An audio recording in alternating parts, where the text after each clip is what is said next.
Hello everyone, I hope you're ready to talk about some more weird guns. If you've already watched the first two parts of this series, then you should know what we're about, so let's just get going. Now, level 3 of the Weird Gun Iceberg is getting a little bit more obscure with its guns, and many of them you might have to learn about by scrolling through a few wiki pages or spending a lot of time watching GunTube. Some guns will have appeared in a few games or movies, but probably aren't super recognizable to the everyman. Now, some of you will probably still know a few of these just by looking at them, although you might not know what makes them special. That said, let's dive into level 3 of the Weird Gun Iceberg, and like always, we're going to start off with another shotgun. If the Kel Tec KSG is the poster child of bullpup pump-action shotguns, and the UTS-15 is the weird cousin from out of town that nobody really likes to talk about, then the Neostead 2000 is their eccentric grandpa. There's been quite a few interesting weapons to come out of South Africa, a lot of them in fact being shotguns, but the Neostead 2000 is, at least in my opinion, one of the weirdest. It's one part break barrel shotgun in that the dual tube magazines pop up from the top of the gun to be loaded, and the gun can feed off of both at once for a total capacity of 12 shots, or can feed off of either individually, allowing the user to load two different types of shells, as is common with other dual tube fed shotguns. But that's not the weirdest thing going on with the Neostead. Now, the gun is a pump action, but its mechanism actually runs backwards in that you push the pump forward to load and charge it rather than pulling it back. With a typical pump action shotgun like something by Mossberg, the pump starts in the forward position and then has to be pushed back to open the chamber, load the round from the magazine tube, and so on, and then pushed back into battery ready to fire. With the Neostead 2000, it's the other way around, where you start the pump in the back starting position, push it forward to put a shell in the chamber, and then push it back again to charge the action and be ready to fire. The orientation of the barrel and firing mechanism also allows the Neostead to have a 22-inch barrel while still having an overall length of just 27 inches, meaning that its barrels are a whole 4 inches longer than a typical defense shotgun, while still being about a foot shorter in overall length. A 22-inch barrel is typically something you see in shotguns built for duck hunting or clay shooting, meaning that the Neostead has much better precision and accuracy out to longer ranges. The gun has been sold on the civilian market since the early 2000s, with most sales going to Europe, since the ATF has not actually approved the gun for importation into the US due to it not having any sort of sporting purpose. And need I remind you that all of these similarly designed shotguns are all currently being sold in the US today. Make it make sense. As I've mentioned before, the years of the Cold War were a time when a lot of special purpose weaponry was being developed, and one of these special applications was underwater operation. Lots of different countries have been making use of combat divers since even before World War II for all sorts of espionage or clandestine missions, but in the 60s, the Soviet Union began working on a few different weapon projects to better arm their frogmen for underwater combat. See, you can't typically use a regular gun underwater to great effect because the pressures and resistance of the water interfere with the pressures of the bullet or the weight and resistance of the gun's mechanism. And while some guns will definitely fire underwater, they often don't cycle properly or send bullets out with enough force to do any real damage. The Russian response to this was to create a series of weapons that swapped out a typical lead projectile with a long and thin dart that could travel through water much more effectively. Two of these guns are the SPP-1 and the APS. The SPP-1 is a 4-barrel breech-loading pistol that fires on double action, where each pull of the trigger activates one of the 4 firing pins in a rotating pattern. The other gun most people will probably recognize from a few different video games is the APS, which is essentially an AK-style rifle rechambered to shoot knitting needles. And before some of you come at me in the comments, yes, I know the APS is much more complicated than just being an underwater AK, there is this thing called hyperbole, and this is just a YouTube video, so calm down. We're all just having fun. While both guns do have smoothbore barrels and rely on hydrodynamics to keep the darts stable, the SPP and APS can actually shoot to greater range and with greater power than a typical spear gun, and coupled with their ability to hold and fire more than one round at a time, the guns do exactly what they were designed for. A lot of special engineering went into the design to allow water and gases to pass through them in a way that still allows them to operate, but both guns have been in service with the Russian military since the 70s. Now, both the SPP and APS can be fired above water, but doing so can severely affect their reliability and also cause them to eventually break down much faster than by firing underwater. Naval warfare has obviously come a long way over the years, but even back in the 1700s, weapons designers were working on ways to equip ships with more than just cannons and muskets.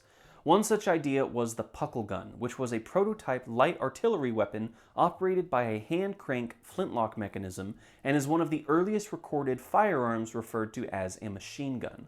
By today's standards, the Puckle Gun is more akin to a very scaled-up black powder revolver, but the idea was that it could be mounted as a defense weapon in ship-to-ship battles.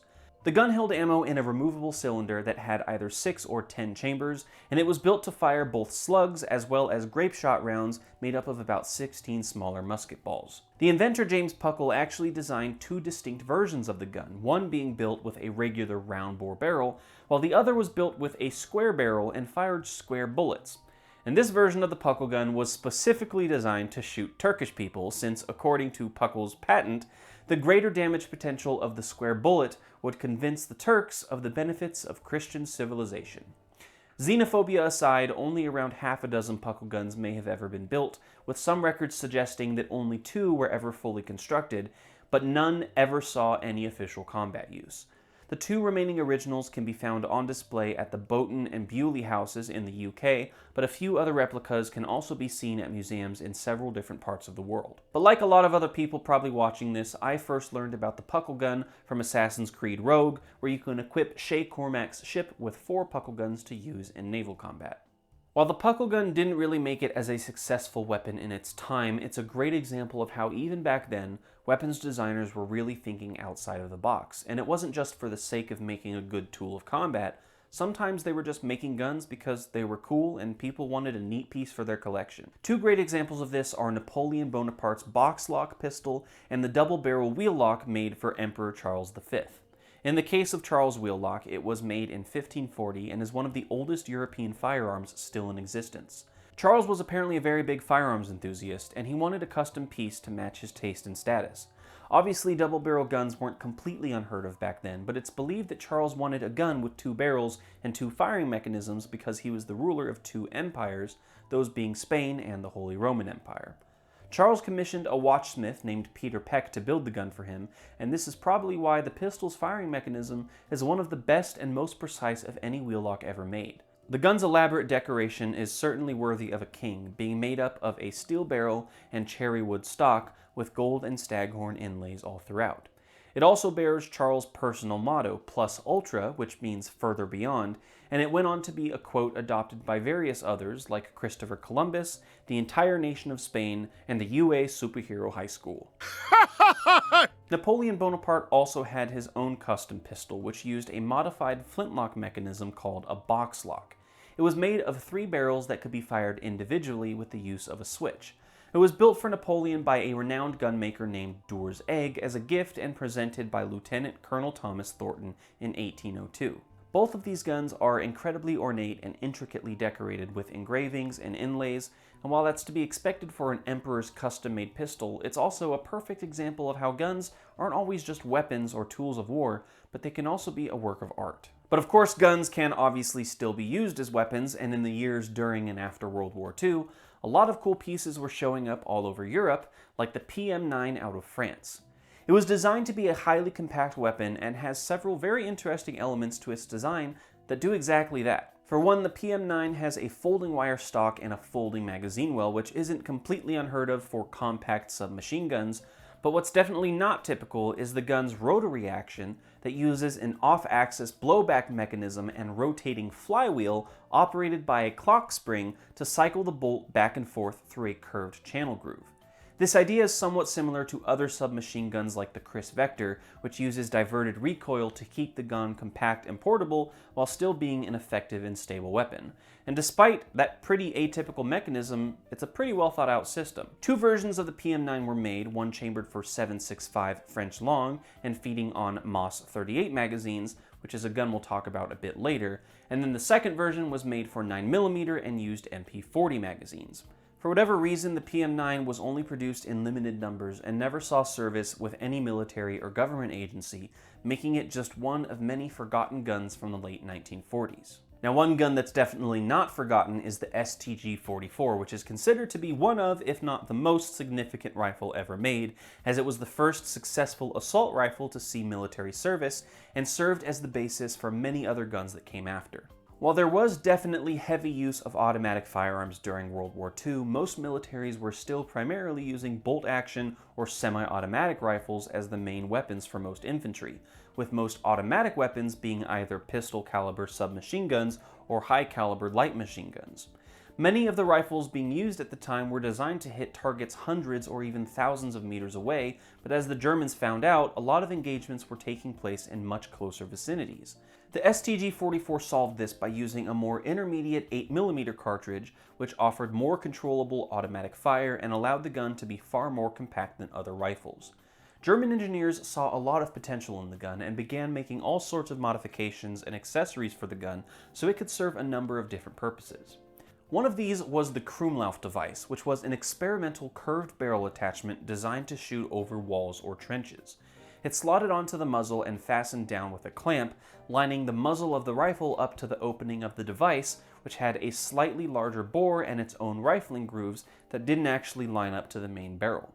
The Krummlauf device was incredibly inaccurate and difficult to aim thanks to a very awkward built-in sight picture, and the fact that the bent barrel would deform projectiles as they moved along the curve, destabilizing their spin and not sending them downrange in any sort of reliable pattern. Very few Krummlauf devices were ever made, and even less are still around today, since the lifespan is only a couple hundred rounds at most. Thankfully though, Garand made a video showcasing the Krummlauf earlier this year, so if you want a more in-depth exploration of how one worked, and you want to see one being used, you should definitely check it out. Now, a more obscure rifle from World War II is the Italian Breda PG, which was one of the earliest forays into the concept of an assault rifle, with its production run ending a whole 5 years before the arrival of the STG-44.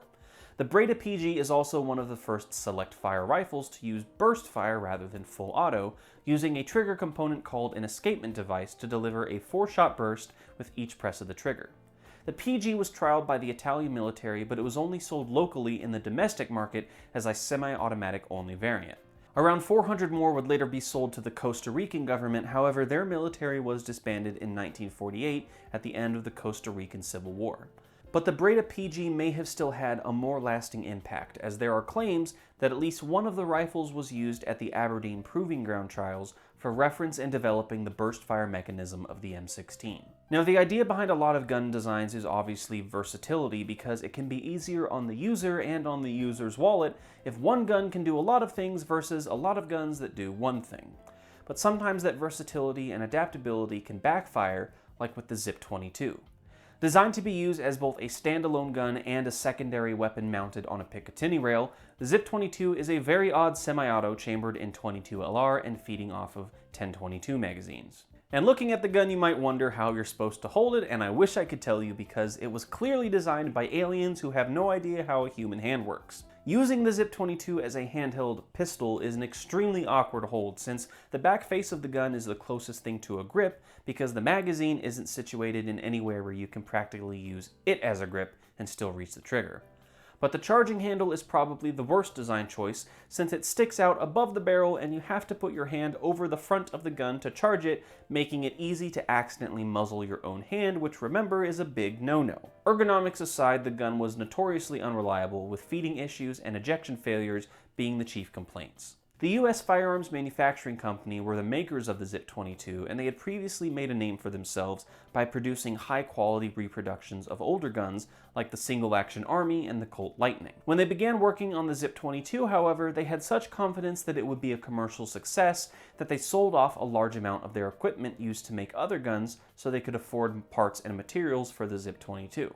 When it proved to be a total failure, USFA ended up ceasing production of the ZIP-22 after only 2 years, and ultimately went out of business entirely in 2017. But as you should know by now, just because a gun might be unconventional, it doesn't always mean it's bad, and sometimes the key to its success is the very thing that makes it unique, or as they say in Italian, unica. The Mateba Model 6 Unica Autorevolver is truly a one-of-a-kind revolver, and thanks to its distinct look, it's become a sort of icon of futuristic and sci-fi weaponry in the 2000s, perhaps most well known for its appearances in Ghost in the Shell and Serenity.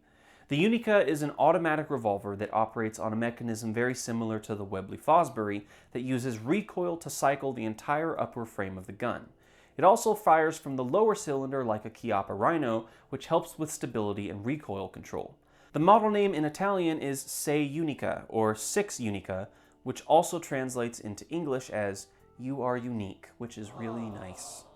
Mateba did produce a couple experimental carbine versions of the revolver, but neither those nor the pistol version have seen much popularity, despite being pretty sophisticated and pretty well-built guns. This is mostly because producing such high-quality firearms makes them very expensive on the market and equally expensive to produce, which eventually caused Mateba to go bankrupt, and the Unica 6 ceased production in 2005 with the closure of the entire company. Now next up is my personal favorite submachine gun from the original Call of Duty Black Ops, the M4 Spectre.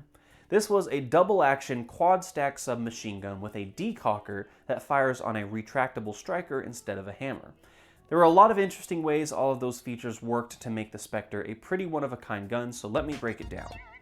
The most well-known feature of the Spectre is its unique quad-stack magazine, which holds ammo in 4 columns within the lower portion, then tapers up to 2 inside the magazine well, and then feeds individual rounds in from there. This allows the shooter to carry the gun with a large amount of ammo without needing as many extra magazines or having a magazine that protrudes too far below or to the side of the gun, like with a drum or an extended curved magazine. As I explained in the last Iceberg level, double action can be implemented as a type of safety, swapping out a manual button or switch for a long and heavy trigger pull that makes accidental discharges much more unlikely, yet allows the shooter to be locked, loaded, and ready to fire right away. But compact, high-capacity guns that ride the line between a pistol and a personal defense weapon are obviously still around today, and one of the more unique entries over the last few years comes from our favorite crackhead mad scientists, Kel Tec. The P-50 is a clamshell pistol chambered in 5.7 that feeds off of the same magazines used in the FN-P90. Aside from a few necessary components like the barrel and firing mechanism being made of steel, the gun is largely made up of polymer parts like most of Kel Tec's guns. The P-50 has a 9-inch barrel, which is only 1 inch less than the barrel of a P-90, giving it an overall length of just 15 inches compared to the P-90's 20. It also has a longer bolt compared to other handguns, giving it recoil that is often regarded as quite manageable, allowing for better accuracy and shot recovery, with many shooters being capable of tight grouping past 100 yards. The gun has received mostly positive feedback and is consistently reported to have a smooth trigger, light recoil, and lots of potential as a range gun, as well as a compact home defense weapon. But arguably the most common home defense weapon is the tried and true pump-action shotgun, and as the Russians proved with the KS-23, you should never be too afraid to go big with a pump action, and that's something that the Americans confirmed with the China Lake grenade launcher. Fans of the original Call of Duty Black Ops will probably remember this gun, but it's essentially the love child of the M79 grenade launcher and the Remington 870, taking obvious design cues from both. And in simplest terms, the China Lake is pretty much just a pump-action shotgun scaled up to fire 40mm grenades, and due to the relatively low pressures put out by a 40mm, the China Lake is largely built of aluminum parts, meaning that despite its pretty hefty look, it weighs only about 8 pounds. The guns were assembled entirely by hand and had to be expertly made one by one to precise specifications without any automated machinery or tooling. Now, one little issue with the China Lake was that it had the possibility to spontaneously disassemble. See, the trigger guard doubled as the main link that kept the upper and lower receiver together, and if the action of the gun was operated with enough force, such as, say, a soldier trying to pop off rounds in quick succession under combat stress, it was possible to bend the trigger guard enough to pop it loose, and then the gun could fall apart. This was really the only big issue with the China Lake, and if it was cared for and used properly, it operated just fine. The gun was never given any official designation or model number, and it was simply referred to as the China Lake grenade launcher because it was developed at the China Lake Naval Base in California. Only around 24 were ever built for use by special forces in Vietnam, and they saw limited service over a few different missions during that time. Today, only 4 of the original grenade launchers remain functional, with 3 of them being kept at naval museums in the US, and a 4th still remaining in Vietnam at the War Remnants Museum in Ho Chi Minh City. Now, going back to shotguns, there's another interesting design for holding and loading more rounds into a gun, and this is actually an add-on for single-shot break-action guns called the Alof's repeating system. As ridiculous and steampunk as this might look, the Alofs is a very real device that could be mounted to the side of a shotgun to carry and load more rounds. It uses a series of chambers, hinges, and springs to feed shells out of a magazine tube and over into the breech. How this works is that the shells are first loaded into the tube of the Alof's kit that runs along the length of the barrel. The magazine spring then loads the top round into the high carrier chamber, and when the brake action of the shotgun is opened, the gun ejects the spent shell, which then pushes against a lever that pivots the carrier and loads in the new shell. When you close the breech again, everything snaps back into place and a new shell is loaded into the carrier. Now, the Alof's device does nothing to the actual firing mechanism of the gun, and you still have to operate it as if you're shooting a regular single-shot shotgun. All the Alof system did was bolted onto the side to hold and load shells just a little bit faster than by hand. The Alof system was never designed or marketed for combat purposes, and it was instead sold as a cost-effective alternative for folks who wanted a repeating shotgun for hunting or target shooting, but already had a single shot or couldn't afford something like a pump action or lever action. The Alofs retailed for about $6 in the 1920s, and a single shot break action went for about $10, making the price of both come out to only about half the cost of a pump action. And speaking of cost-effective guns, let's talk about the Altor 9mm. While this might look like some sort of weird socket wrench, the Altor is a single-shot 9mm pocket gun that retails for around $100. It fires with a reverse trigger, meaning that releasing the trigger fires the gun instead of pressing it. The trigger is really nothing more than just a protrusion of the striker assembly, and when pressing it with your finger, it pulls back against a spring just enough to give it some tension, and then sending it forward slams the firing pin against the primer. The gun is only made up of 6 individual parts and snaps apart to load, making it incredibly simple to use. And it's obviously nothing special and certainly isn't fancy, but the Altor does exactly what it was designed for, which is to be a cheap pocket gun for taking a hike, a fun gag gun to show off at the range, or a backup for your backup for your backup. One shot obviously won't get you very far in a lot of situations, and having a reliable sidearm that can hold a decent amount of rounds and get them downrange effectively is a need that's been a constant driving force in lots of firearms development.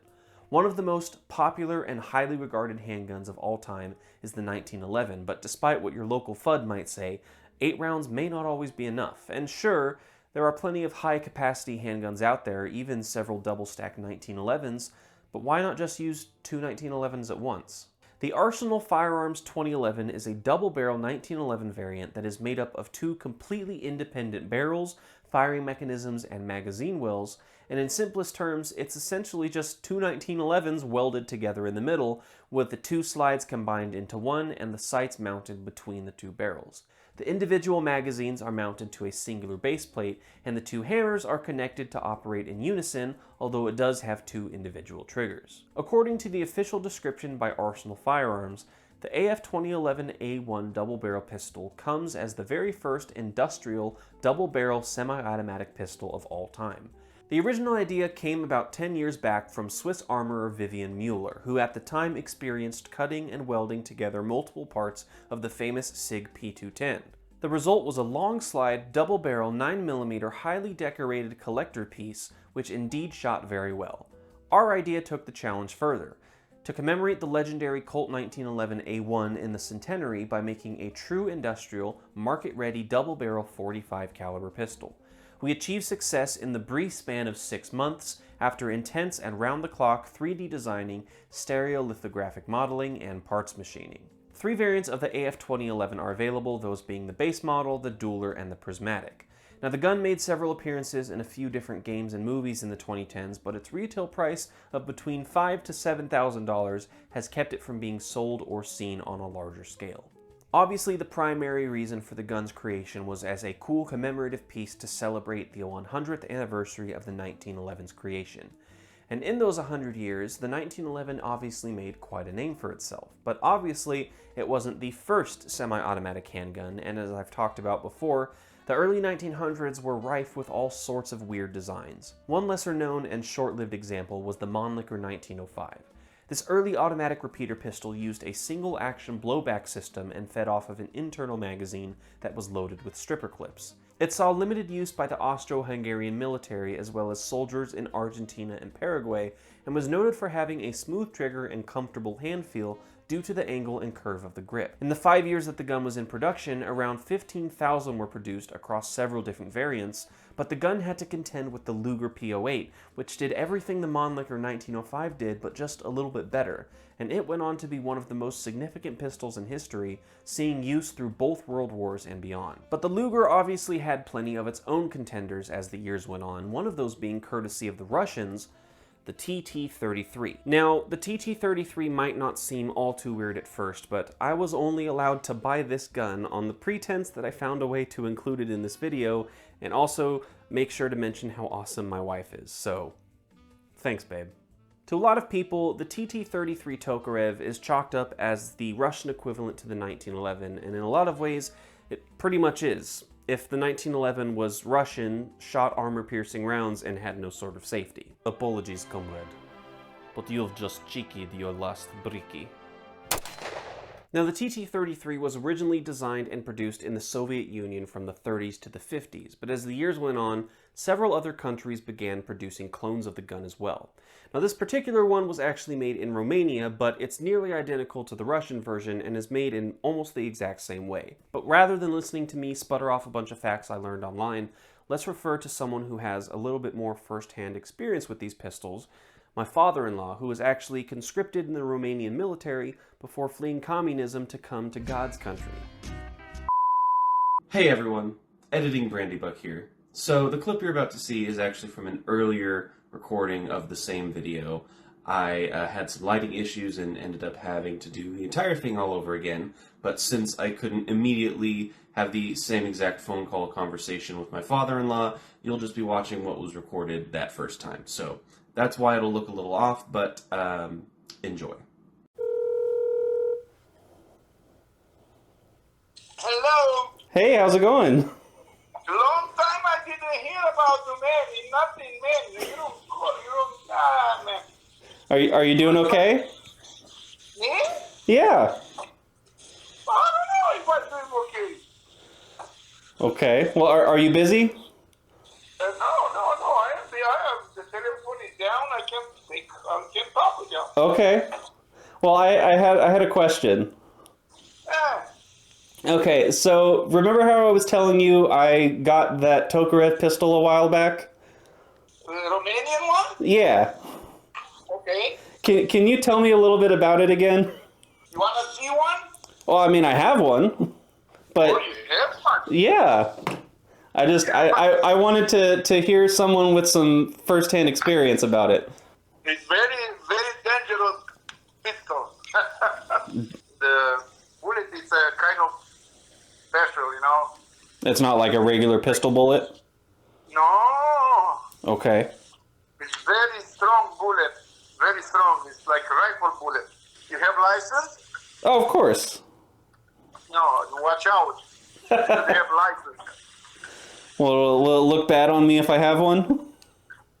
I'm not sure, yeah, but it's important. If they catch you with this, maybe you can have problems. Okay, well, I'll be careful. Yeah. Well, I was in army. In that period of time, I have access to see one how was looking. Mm-hmm. But I never saw that because they don't let them, the regular military, to have it. Okay. You know? Just the officer have it. Yeah. It's Caleb.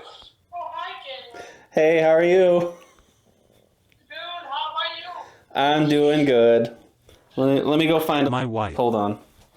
Yeah, it's okay. Just I make some beef liver with onion and garlic. Ooh, how yummy. Yeah. Okay. So, Good. Maybe I'm gonna call My wife. okay. Well, thank you very much. Okay. Because now I want to eat. Okay. All right. Well, I'll let you eat. Bye. So the TT-33 was designed by Fedor Tokarev and based off of several different pistols designed by John Moses Browning, who of course designed the 1911. It was built without a lot of mechanical complexities of other handguns of the day, giving it a very simple build and operation. It uses a straight blowback mechanism and lacks any sort of safety, although this one does have one added on to meet import requirements. It fires the 7.62x25 Tokarev cartridge, which some of you might know is a pretty spicy round that moves downrange with enough energy and force to penetrate soft body armor. To manage the recoil of the 7.62 Tokarev round, the TT-33 has a pretty stiff spring that can make cycling of the gun feel a bit clunky, but it still shoots pretty solid. Now, the Tokarev round actually originated as a modification of the 7.62 Mauser round used by the C-96, and interestingly enough, the Tokarev can actually feed that ammunition as well. When the TT-33 entered service in the 1930s, many Russian soldiers took a lot of issue with the pistols for various mechanical and ergonomic reasons, as well as the fact that the lack of a safety led to a number of accidental discharges, and many soldiers went back to using the Nagant revolvers they had been issued previously.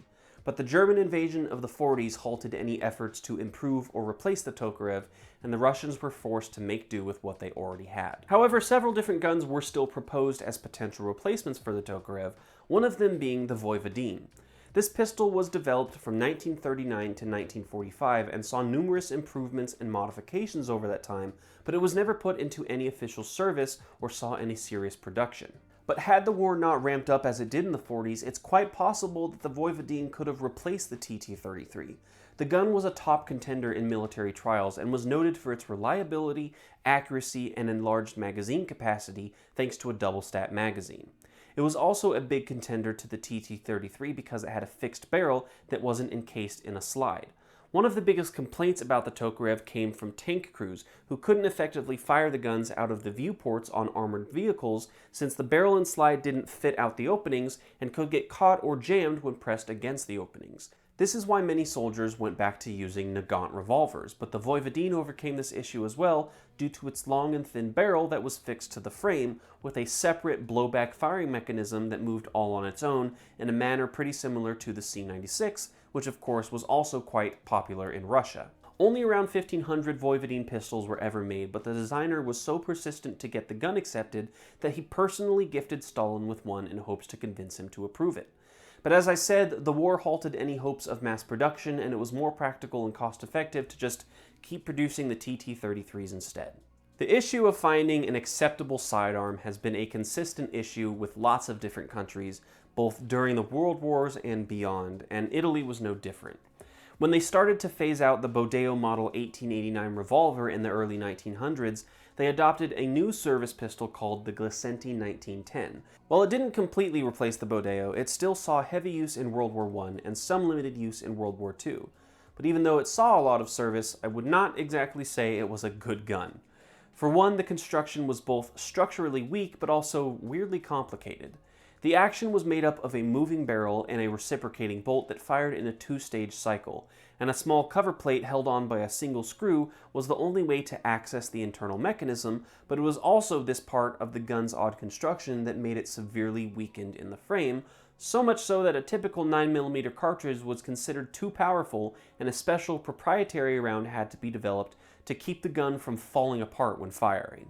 This 9mm Glisenti round is dimensionally identical to a standard 9mm, but fires at much lower velocities with much less energy. A few different pistols were proposed as replacements for the Glisenti as early as 1912, but it wouldn't be officially replaced until 1935 when the Italian military adopted the Beretta 1915. In the first few years that semi-automatic handguns were still becoming a thing, revolvers were still the preferred style of pistol for millions of people. Many militaries opted to stick with revolvers through the First World War, since the concept of a good semi-automatic pistol wasn't entirely perfected yet, save for a few standouts, and many militaries just didn't want to take the time and money it took to build new guns and train soldiers to use them.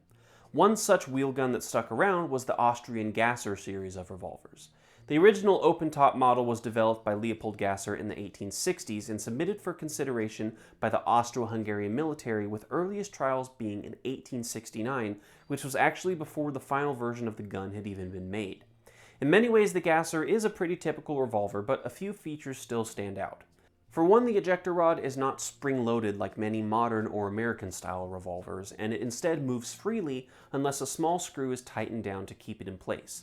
The Gasser was received positively and was hailed for its simplicity, and started seeing service with officers, cavalry, and artillery troops in the Austro-Hungarian military.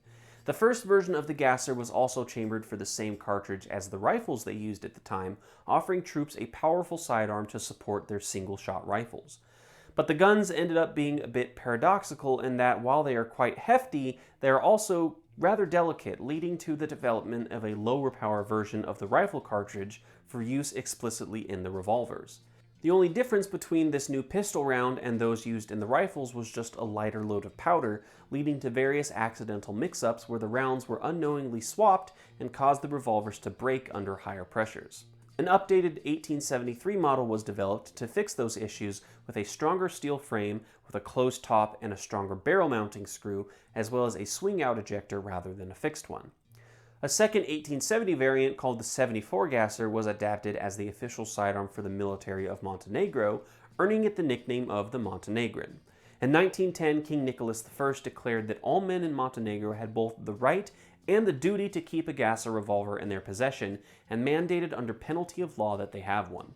This led to an obvious swell in demand for the revolvers, leading to many different manufacturers producing Gasser pattern pistols to various levels of quality and with some different features. Many eventually made their way into Mexico and later into the US after the Mexican Revolution, making Montenegrin Gassers a common sight on the secondhand market for several years after. There was also a top break variant of the Gasser marketed as the second Montenegrin, but it was never officially used by the Montenegrin military, so the name was really just for marketing. The final Gasser revolver was the Rast & Gasser 1898, which was reported to be of high quality and reliability, but was also considered to have an awkward grip angle and low stopping power with its weak 8x27mm cartridge. And while these revolvers did see limited use in the Austro-Hungarian military all the way through World War II, they were largely phased out and replaced by the Roth-Steyr 1907, which was the first semi-automatic handgun to ever be officially adopted into service by a major military power. If you can't tell by the look of the gun, it has a number of peculiar things going on under the hood. For one, the bolt takes up nearly the entire interior of the gun, with a solid rear section filling up most of the body and a hollow front section encasing the barrel, which moves together with the bolt when the gun is fired. The barrel also rotates a full 90 degrees on firing, after which it separates from the bolt, which continues rearward, thereby cycling the action and readying the gun for the next shot. The trigger was designed with a stiff and heavy pull to act as an extra safety feature, and the gun is loaded with a 10-round stripper clip into the internal fixed magazine. They were produced from 1908 to 1914 and saw heavy use in the Austro-Hungarian military in World War I, as well as limited use by Italy, Czechoslovakia, and Poland through World War II. The UK and US both briefly considered the 1907 for service, but it ultimately did not meet requirements and was rejected. The rise of semi-automatic pistols in the early 1900s led to a noticeable decline in lots of other types of handguns. And while revolvers remain a popular choice to this day, the same can't be said for palm squeezers. Now, I already talked about the turbo palm squeezer on level 1 of the Iceberg, but a similar gun that came a little bit later was the French Gaulois No. 1. It was produced from 1893 to around 1910 by Manufrance Saint-Etienne, which is a prolific firearms manufacturing company that's been making guns since the 1700s and continues to this day. I'll talk about a few more of the guns they've made later on down the Iceberg, but for now let's just focus on the Gaulois. Compared to other palm pistols like the Turbo, the Gaulois was a bit more simple in its construction. In a lot of ways, they operate similar to something like a manual staple gun, with a 4-round internal box magazine that sits forward of the firing mechanism, and clutching your hand tight on the grip runs the action. A series of internal springs and cams provide the right amount of tension to run the bolt and firing pin, as well as eject spent shells out the top of the gun to make room for the next round. The Gaulois had a safety switch with 3 modes, 2 obviously being safe and fire, and a third position that allowed the gun to be fully disassembled for service or cleaning. A simple bead dot on the barrel was all the gun had in the way of sights, but remember that these types of guns were built more for point-blank range, so the fact that it even had a sight at all is honestly kind of impressive. Like I said, the Gaulois was produced for around 10 years, but with the rise in popularity of semi-automatic handguns and stronger pistol cartridges, the Gaulois saw a rapid decline in popularity by 1912 when Manufrance discontinued its production. One of the main reasons for this was that semi-automatic pocket pistols like the Colt 1908 and the FN 1905 offered better ballistics and higher magazine capacity while still being smaller than the Gaulois. But of course, not all semi-automatic handguns prove to be a financial or commercial success, even if they are by most accounts a pretty good pistol.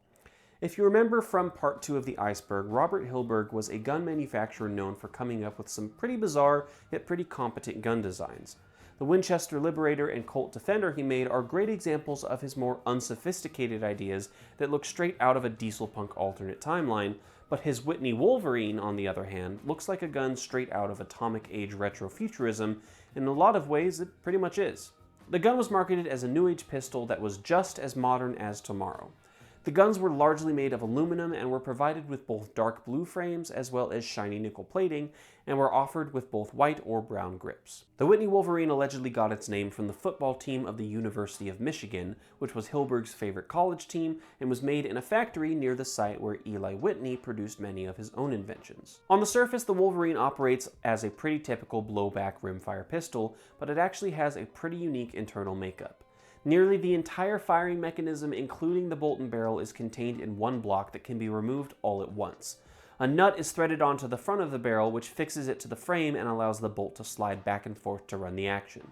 All of these crucial parts are obviously made of steel rather than aluminum, which of course keeps the operational components sturdy enough to withstand the heat and pressures of firing. There's very few external moving parts aside from things like the hammer, trigger, and safety, and the top portion of the gun is just a metal shroud rather than a moving slide that contains the complex bolt and barrel assembly. While the Wolverine was received well by the few folks that actually bought them, it ultimately ended up falling victim to poor marketing due to some unfortunate business choices and legal issues, and it also didn't help that the gun was priced just a little bit higher than other .22 pistols of the day, as well as the influx of surplus guns entering the market after World War II. And although attempts at the gun's revival have been made a couple times over the last few years, the Whitney Wolverine has struggled to find commercial success. Nowadays, the gun has actually risen in value because of its novelty, and it can catch a pretty hefty price for those who want a neat addition to their collection. Now, as for a neat addition to my personal collection, let's talk about the Krag-Jorgenson. And again, let me remind you all how amazing my wonderful wife is and how much I love her, not only because she lets me buy cool guns, but also because she lets me buy cool guns. Love you, babe. Anyone who's played Red Dead Redemption will probably recognize this gun and wonder why I'd include just some old bolt-action rifle. And yes, the Krag-Jorgenson is indeed a nearly 140-year-old bolt-action rifle that was pretty common for a number of years, seeing extensive use in Denmark and Norway, as well as the US military, who had over 500,000 of the rifles in service from 1889 to 1945. Designed under the combined efforts of Ole Krag and Erik Jorgensen, these rifles were some of the earliest to use ammunition with smokeless powder, and this was one of the main reasons the US adopted it. Both Norway and Denmark had their own round for their own version of the Krag, and the US was no different. They developed a new cartridge to replace the 4570 government rounds they had been using for the last few years in their single-shot Springfield trapdoor rifles, making the Krag-Jorgensen the first repeating rifle that used smokeless ammunition to see American military service. The new cartridge in the Krag rifles fired a .30 caliber bullet with 40 grains of smokeless powder and was called the .30 Government, or just 30-40 Krag. For the sake of understanding, the 30-40 Krag has a ballistic performance similar to other .30 caliber rounds like 30-06 or 303 British, the latter of which 30-40 Krag was actually based on and is very similar to geometrically. Now, undoubtedly, the most unique thing about Krag-Jorgensen rifles is the loading mechanism, which, to my knowledge, isn't really seen in any other rifle. The gun loads and holds ammunition in what is called a half-capsule magazine, which holds 5 rounds in a circular pattern around the action rather than beneath it or out the side or in a tube along the barrel. For comparison, a typical bolt-action rifle like the Mauser holds ammo in a box magazine beneath the firing chamber, and this obviously works perfectly fine since the location of the ammo doesn't interfere too much with the balance of weight or the shooter's ability to do what he needs to do when using the gun. And let me remind you that when these guns were being designed, the concept and technology of rifles that could even hold multiple rounds was very new, so they weren't even close to a lot of the concepts we see in rifles today. The problem at the time was that the more full-size rifle rounds you wanted to put in a box magazine, the further it had to extend out the bottom of the gun. And this was undesirable for a number of reasons, the main one being that this was a time when a lot of shooting was done kneeling or prone or propped over a barrier or over the back of a horse, and a big protrusion on the bottom of the guns could severely hinder this. It also didn't help that a big metal rectangle sticking out the bottom of your gun could easily cause all sorts of discomfort when carrying the rifle over your shoulder. So how this capsule magazine works is that ammo both loads into the gun and into the firing chamber from the side, with rounds going in through the loading gate and feeding underneath and around to the other side. This design also doesn't require the use of a stripper clip because all you need to do is open the loading gate on the side and basically just dump in loose cartridges. This makes on-the-go reloading much more practical, in theory, as you can still load the gun without having to take it out of battery like with a more traditional bolt action. What that means is that with a Krag, you can have a round in the chamber with the action primed and ready to fire, and still be able to open that loading gate and load in more rounds. Whereas with other bolt-action rifles, the bolt has to be pulled back and out of battery with no round in the chamber for you to be able to load in more ammo. This was the primary reason the US chose the Krag-Jorgenson over other rifles like a Lee or Mauser, and it was also, in theory, meant to be much more manageable for cavalry troops or soldiers loading on the run. Now, the Krag-Jorgenson is probably most famous in the US for its use in the Spanish-American War, with the 1889 carbine version serving as the standard issue rifle for the 1st United States Volunteer Cavalry, led by Teddy Roosevelt, who of course are better known as the Rough Riders. However, this conflict actually highlighted the disadvantage of the Krag's loading mechanism because, in a twisted case of irony, the Spanish soldiers they were fighting used newer Mauser pattern rifles that had been upgraded and improved on from those passed over by the US in favor of the Krag. The Spanish Mausers outperformed the Krags in a lot of ways, and when the US saw the arrival of the Springfield 1903, the Krag started to slowly be phased out. They did stick around in limited numbers for a few years after, however, seeing some limited use in second-line service and support roles as late as the 1930s. When World War II started picking up in the late 1930s, the world started to see a whole new wave of new and interesting guns, one of which was the British Delisle Carbine. This was a bolt-action pistol-caliber rifle with an internal suppressor designed specifically for special military operations in 1942. It's a sort of unofficial companion to the Welrod, as both were used for similar purposes, often being used in the same missions. It was essentially a Lee-Enfield rifle rechambered for .45 ACP, using the barrel of a Thompson submachine gun and feeding on 1911 magazines. It's known for being one of the quietest internally suppressed rifles ever made, with the sound of running the bolt actually being louder than the sound of it firing. Now, being that this was a specialty firearm, it was not adopted into military service in the traditional way. William Godfrey Delisle actually designed the gun on his own as a private project and decided to present it to the Combined Operations Division himself. So he went down to the War Office in London with his new gun and he said, "Oi bruv, I've made me this here internally suppressed rifle. Do you think the boys fighting the Krauts could have use for it?" To which the military officers said, "Well, if you're so confident that it works, how about you go up onto the roof of this office building in the middle of downtown London and start firing off rounds into the River Thames to see if anybody hears it." And so that's exactly what he did.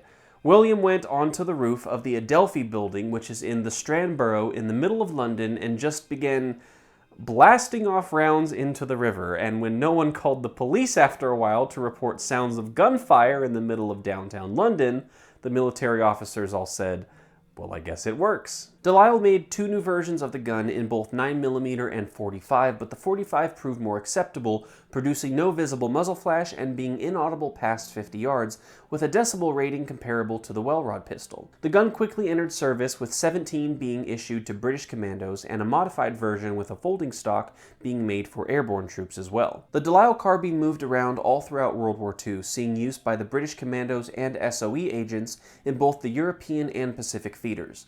They were also used in Operation Jedburgh, and according to the team commander E. Michael Burke, a Delisle carbine was used to assassinate at least 2 different senior German officers. Delisles were still being used by U.S. Army Special Forces during both the Korean and Vietnam Wars, and the design of the gun's internal suppressor would go on to inspire several other guns like the MP5SD and the AS Val. At some point, the original .22 prototype ended up at the National Army Museum, but it later disappeared and its current whereabouts are unknown. The Delisle is just one of many pistol caliber rifles, and that class of weapon has had a lot of application for a lot of different purposes.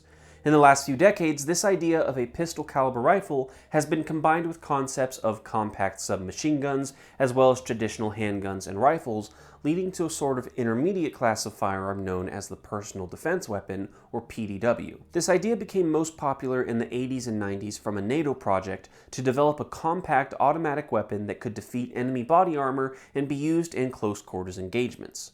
One of the latecomers to this project was from Belgian manufacturer VBR, who never actually created a name for the gun aside from just the PDW. It's a multi-caliber select-fire sidearm with a retractable stock and a built-in thumb-hole foregrip, as well as both regular iron sights and flip-up aperture sights. It was intended to serve as a dual-purpose weapon, able to be holstered and carried like a typical handgun, but deployed with a buttstock and foregrip for better control and accuracy. It fires on a double-action mechanism modeled after the Breda 92, and it feeds off of Glock magazines, chambered for 9mm, but can also fire specialty 7.92 by 24 rounds that come in a variety of projectile types and shapes, like armor-piercing or fragmenting. Production began in 2002, but as a contender to guns like the FN-P90, H&K P7, and the PP-2000, it kind of fell by the wayside, and although the gun is still technically in production from what I found, no one really seems to be using it on a large scale. This is also why you won't really find too much information on the gun, and the best way to actually see one in action is by playing video games like Call of Duty Ghosts or Advanced Warfare, or what is, in my opinion, a very ahead of its time yet underdeveloped and underappreciated game, Brink, which is what the gameplay I've been showing is from. And speaking of underdeveloped, the next gun on the list is one that spent a better part of 30 years undergoing a number of changes and improvements, and despite its most recent iteration still being in service, the jury's still out on if it's really all that good or not. I'm of course talking about the SA-80 family of rifles, which are about as quintessentially British as afternoon tea and geriatric aristocracy. The idea that eventually led to the current iteration of the SA-80 started out in the late 70s as what was basically a bullpupped AR-18.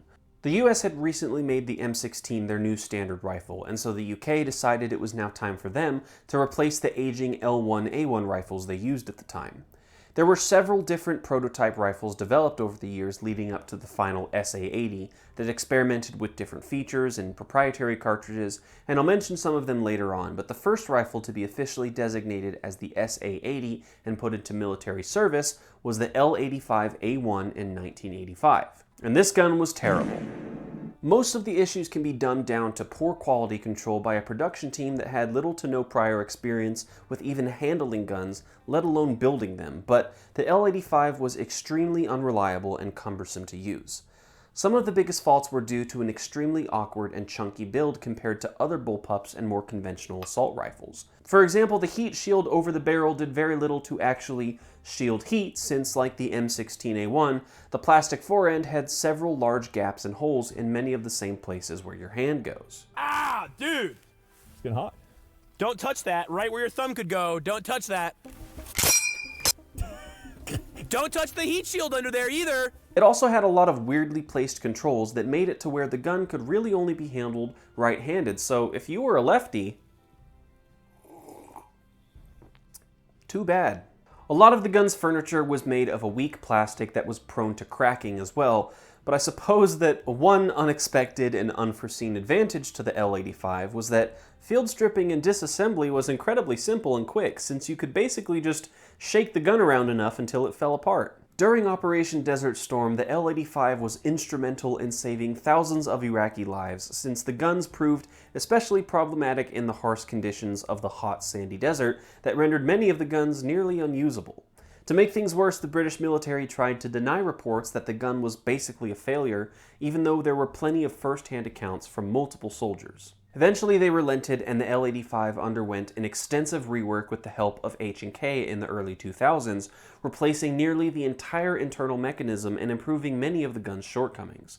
This project to rework and rebuild hundreds of thousands of these rifles ended up costing as much, if not more, than it would have cost to develop or adopt an entirely new assault rifle, but the military had already spent 40 years getting the gun to where it was, so they were determined to see it through. The new L85A2 variant that came out of this rework did indeed improve upon the quality and usability of the gun, but the horrible reputation of the A1 still sits so strong in many people's memory that the gun is often written off entirely as a failure, even though the current iteration of the gun is now by many accounts a perfectly competent rifle and is still in use to this day. A few experimental specialty variants of the base SA-80 were also created, like a short-barrel PDW for use by helicopter and tank crews, as well as a modified version for reliable sustained fire that works more like a light machine gun similar to something like the M249, but these variants have seen very little service beyond testing and limited field use. But our next gun is one that has definitely seen a rather extensive amount of field use by over 40 different countries over nearly the last 100 years. During the First World War, Russia didn't really see the purpose of using a light machine gun since both their standard issue rifles and heavy machine gun artillery were already doing a pretty good job in their opinion. But as the nature of combat changed over the war and into the 1920s, they quickly changed their tune and finally decided it was time to get one. Thankfully, a guy named Vasily Degtярov had already been developing such a gun as a little side project all on his own called the Pulemyot Degtярova Pegotny, meaning Degtyarov's infantry machine gun. The gun that Degtярov made was a top-feeding, rotary-fed machine gun with a simple, open-bolt firing mechanism that, despite the overall look, has a pretty uncomplicated build. Russian military leaders were very impressed by Degtyarov's design, and after a few rounds of minor changes and modifications, they adopted the gun into official service in 1927 under the designation of DP-27. Once the gun started to see service, a few minor mechanical issues began to show themselves, leading to the development of an updated and improved variant for the new modern year of 1944 called the DPM-44, or just the DPM, which translates to Degtyarov's modernized machine gun, and coincidentally is the same initials for dinner plate machine gun, which is very fitting. Just kidding, of course. Communists didn't have food. There's been several different variations of the basic design over the years, including those adapted for use in tank and aircraft turrets, as well as one converted for belt-fed operation in place of a standard pan magazine. Like I said a moment ago, the gun has seen continued use to this day by over 40 different countries and has made appearances in well over 250 different films, TV shows, and video games, making it one of the most iconic weapons of the early Soviet Union and one of the most instantly recognizable machine guns of all time. In the 1960s, an American gunsmith named Richard Kasul decided to make his own pan-fed machine gun, but rather than one chambered in a high-power rifle round, he instead went with the humble .22 LR. This gun was called the American 180 and took a lot of design cues from the Thompson submachine gun. Now, Kasul designed the gun for use in crowd control as a less lethal weapon, since at the time the term less lethal just meant that the gun was less likely to be lethal. Despite that, the American 180 had a fire rate of around 1,200 rounds per minute, and with enough sustained automatic fire could penetrate even concrete and bulletproof vests from cumulative damage, provided the target stayed in place long enough for the 22 rounds to chip away at the armor. Twin and quad barrel versions of the gun were also made, as well as a second experimental variant chambered for the proprietary .22 Ilarko round. Despite being designed as a police gun, the American 180 saw a lot of sale on the private market, but it was still used by a few different police and correctional agencies for riot control in prisons, and they even made their way into the hands of Rhodesian special forces. Speaking of Rhodesia, how about another South African shotgun? Known under a few different names like the Striker, the Protecta, the Bulldog, and perhaps most well known, the Street Sweeper, this 12-round revolving shotgun was designed by Hilton Walker in the 1980s and produced by Armsel, Sentinel Arms, and Cobra. As we've discussed before, the idea of a high-capacity shotgun is attractive to a lot of people and does have plenty of application, but the Striker doesn't exactly do high capacity well. With the first version of the shotgun, shells have to be individually loaded similar to a single-action army, and the cylinder has to be tensioned with a manually rotated clockwork crank. The trigger is responsible for rotating the cylinder, feeding in shells, as well as obviously firing the gun, so the double-action trigger press is incredibly heavy and clunky. The gun also doesn't eject shells on its own, meaning that you have to not only manually thumb in the 12 shells, but you also have to take them back out one by one when you're done. But a second version fixed the issue by adding an automatic extractor and a cocking rod that wound the cylinder much easier. In 1993, the Clinton administration declared the civilian version of the Striker to be a destructive device in the same class as grenades and rocket launchers, which brought sales to a screeching halt. This is often largely attributed to the name of the American version of the gun made by Cobra, which was called the Street Sweeper, which had some very questionable connotations. Anyone who already owned variants of the gun were notified by the ATF that they had to either turn in or register their guns, and those remaining on the market were turned over to federally approved destructive device permit holders. And not to get too political here, but this just highlights the inconsistency of gun regulation in the US, because in the 30 years since, there have been plenty of other high-capacity shotguns that have no special requirements or restrictions for purchase. Again, make it make sense. There was also a special variant made by Cobra called the Ladies' Home Companion, which took the basic design and rebuilt it to fire .45-70 Government. These didn't fall victim to any ATF regulation, but they weren't very successful because, as cool as the concept sounds, it's also kinda dumb. But the idea of a higher powered pistol that shoots rifle rounds isn't unheard of, and there are several guns that pull it off way better than the home companion, like the Fightlite SCR Raider, which looks like the gun Jack Sparrow would use if he became a tactical operator. While legally still considered a pistol, the SCR Raider rides the line of being a compact carbine that pairs a standard AR-15 upper with a bird's head style grip lower. It's very mechanically similar to a standard AR-15 and can take many of the same parts and accessories, but the one major difference is that the bolt and recoil spring move at a downward angle into the pistol grip rather than straight back into a buffer tube. It's honestly pretty niche, pretty practical for most uses, but I think it's cool, it's always caught my eye, and I really like it. The obvious question behind a lot of more unconventional gun designs is why? And in the case of the standard manufacturing DP-12, the obvious answer is because. While looking very similar to guns like the KSG or UTS-15, it actually has two separate barrels fed by two independent magazine tubes, which are fired in sequence by two distinct trigger pulls before needing to be pumped again. Like the AF-2011 I talked about earlier, the DP-12 is more akin to having two individual pump-action shotguns welded together than it is one individual gun. Bullpup shotguns were a bit of a trend in the 2010s, and the DP-12 is just one of the many guns to show up, and so is the Crye Precision 612, which is a revolving, gas-sealed, double-action shotgun developed in 2015. It has a modular frame that allows for various applications and barrel lengths, and can also be mounted on a rifle similar to a master key. There's also an internally suppressed version as well as a compact breeching variant with a second pistol grip mounted at the very back of the gun for stability when blasting open doors or shooting from the hip. Caleb Crye and Greg Thompson designed the 612 using the input of military, police, and shooting experts to make sure the gun was extremely modular while still being compact and simple to use. The operation of the gun is entirely mechanical and doesn't rely on any sort of gas system to fire, and the revolving mechanism simplifies the build to very few moving parts. That cylinder is also entirely removable, making reloading or swapping ammo types much easier than a lot of other multi-purpose shotguns. In the years between World War I and II, Manu-France began working on a submachine gun to arm French forces, and a few prototypes were created through the 30s, but by then the French government didn't really see a need for a submachine gun and decided that funds could better be spent to construct fortifications along the Maginot Line to protect against German invasion, and so the project was halted. In 1938, they changed their mind again and decided to start the project back up and adopted Manu-France's finalized product, the MAS-38.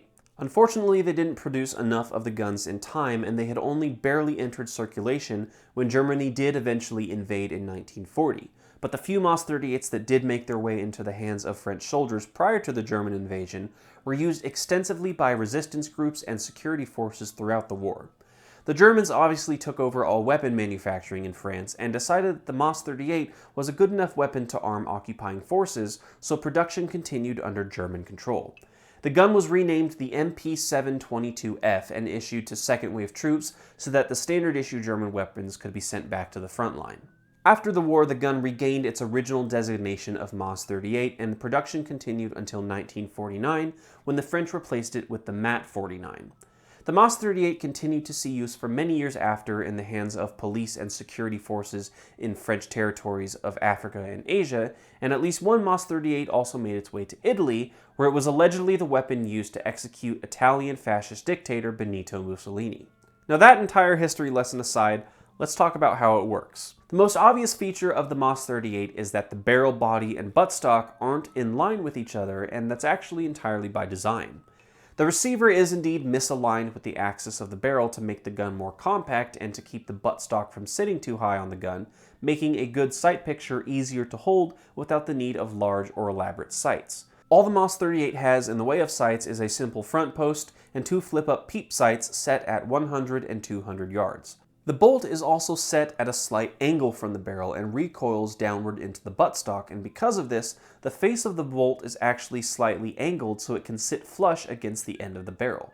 Looking at the gun, you might wonder what sort of safety features it has, since there's no sort of switch or button, but all you have to do is push the trigger forward and it locks the bolt in place, keeping either from being able to move until the trigger is pushed back into the firing position. There's also a dust cover over both the ejection port and the magazine well, which helps keep dust and debris out of the firing mechanism. The MAS 38 earned quite the reputation as a simple, reliable, and accurate submachine gun, although the 7.65 long cartridge it fired was a bit underpowered compared to the 9mm, giving it a shorter effective range and weaker stopping power. But weaker shots aside, it was still a very sturdy little gun, and although it doesn't always get as much attention as other iconic submachine guns from World War II, it certainly proved that it can still play with the big dogs.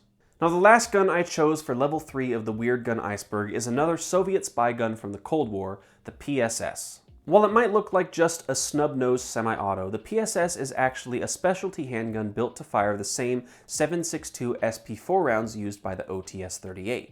As a reminder, these SP-4 rounds have a small piston mechanism inside the casing that traps gases inside the shell, almost completely eliminating any muzzle flash or sound of gunfire. The gun was designed as a covert operations weapon for use by counterterrorism units and Russian special forces in missions where silently eliminating targets was crucial. The gun actually predates the OTS-38, and it's possible that the revolver came after because the PSS mostly operates like a pretty typical double-action pistol, meaning it ejects spent shells after firing, unlike a revolver which retains them inside the cylinder until being manually removed. Very little is actually known about how well the gun performs in terms of reliability or accuracy, as only a few of them have ever ended up in non-Russian hands. A second model of the PSS was introduced in 2011, now firing an improved SP-16 round, which operates similar to the original SP-4 round. While both guns and cartridges work in very much the same way, they are not interchangeable, but both the original PSS and the PSS-2 continue to see use by the Russian Special Forces to this day. And that is all the guns on level 3 of the Weird Gun Iceberg. I really appreciate all the love and support that my channel's been getting lately, and I'm very thankful to all of you who keep tuning into all of my various hyperfixation rants. If you want to keep up with me outside of YouTube, I have a link tree in my channel bio, and if you want to listen to a couple late millennials geek out about guns for half an hour, I also just had a chat with Administrative Results where we did just that, so make sure to check that out if it sounds interesting. There's still a lot of neat guns I want to tell you about, and I have several fun things I want to cover when I finish the Iceberg, so make sure you're subscribed to keep up with whatever I've got coming down the pipeline. Regardless, I really appreciate you stopping by for this video, and I hope to see you all back here next time. Goodbye, everyone.